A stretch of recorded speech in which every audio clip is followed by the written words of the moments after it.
根據國際飲水資源保護組織的認定，世界三大優質水源地分別是中國長白山、歐洲阿爾卑斯山和俄羅斯高加索山。以下是具體介紹。中國長白山位於中國吉林省東南部，是松花江、圖們江和鴨綠江的發源地。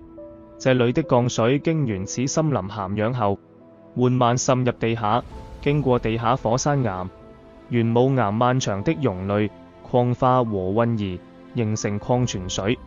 長白山礦泉水以偏硅酸鹽、硒鹽、碳酸鹽等為主，富含鈣、鎂等常量元素以及硅、硒、鋰等29種微量元素。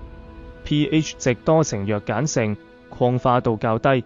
歐洲阿爾卑斯山是歐洲重要大河龍河、萊茵河、波河、多瑙河的發源地，也是歐洲最大的山地冰川中心，有歐洲水塔的稱號。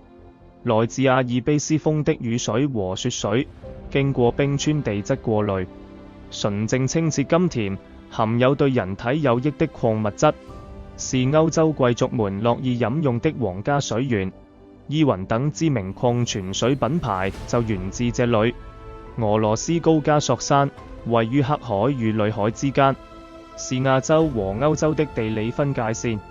主峰厄爾布魯士山海拔5633米，是歐洲第一高峰。高加索山積雪和冰川對地形的侵蝕強烈，在古冰川的底部，細流常常會集成碧波蕩漾的圓形湖泊。